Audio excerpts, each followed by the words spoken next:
clear that they didn't always use that criterion, and I think Dave wants to add something. Do you want to add something, brother? Well, yeah, I'd like to, because lots of people, if you're new to this topic, you might not know what we're talking about when we're, a lot of these issues that we're bringing up, the Muslim sources and so on.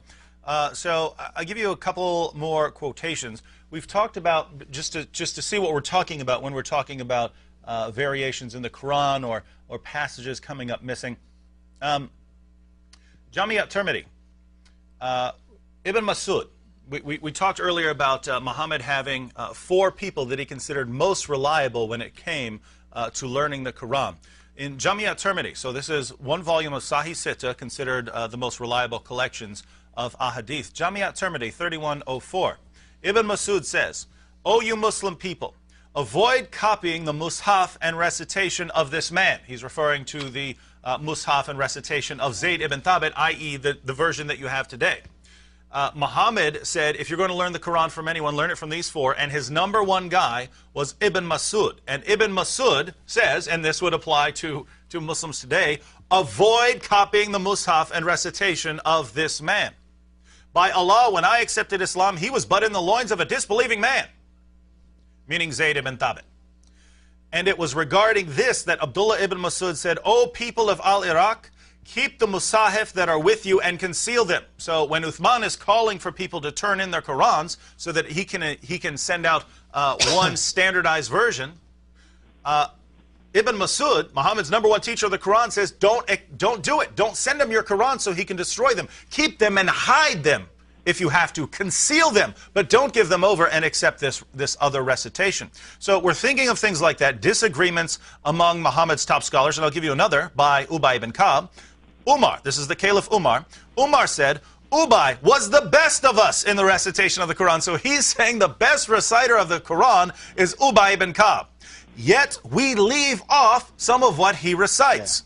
Ubay says, I have taken it from the mouth of Allah's messenger and will not leave it for anything whatsoever. Where does this come from? Some text we made up? No. Sahih al-Bukhari, number 5005. So think about this. Umar says, that's the guy among us right now who knows the Quran the best, and he recites these extra, he recited entire extra surahs, and let alone, passages like in Surah 33:6 where he quoted an extra line. You say, Ubay, you need to get rid of those. No, Ubay says, I heard this from the mouth of Muhammad himself, and I will not leave it for anything. So here you have one of the men Muhammad says is his best reciter, the man that Umar says is the best reciter in his community. And his Quran disagrees with the Quran you have today. His Quran contains extra chapters, extra lines, all kinds of things. Is this perfect preservation? Let me just briefly give you 2 more passages, because we're talking about differences among Muhammad's top scholars, but also over time it was clear that many passages of the Quran were lost. This comes from Sahih Muslim. We've given you passages from Sahih al-Bukhari. And after this, we're going to have to go to a break. Manu, please stay with us, and we'll come back to you right after the break. Go ahead. Sure. Sahih Muslim number 2286. Abu Musa, this is a companion. Abu Musa al-Ash'ari sent for the reciters of Basra. So he gets to Basra, he send me your reciters. They came to him, and they were 300 in number. They recited the Quran, and he said, you are the best of the inhabitants of Basra, for you are the reciters among them. So continue to recite it. Don't get worn out reciting this Quran. But bear in mind that you're reciting for a long time may not harden your hearts as were hardened the hearts of those who came before you. People got bored reciting it so much. We used to recite a surah which resembled in length and severity to Surah Barat. I have, however, forgotten it with the exception of this which I remember out of it. If there were 2 valleys full of riches for the son of Adam, he would long for a 3rd valley, and nothing would fill the stomach of the son of Adam but dust. Where is that in your Quran? It's gone. It's not in there. He says this is a surah that came from Muhammad that was revealed as part of the Quran. What does he say? It was abrogated? No, he says our hearts were hardened in our recitation and we forgot it. Don't be like us. Keep reciting it. Please, keep reciting it. And he goes on. And we used to recite a surah which resembled one of the surahs of Musabahat, and I have forgotten it.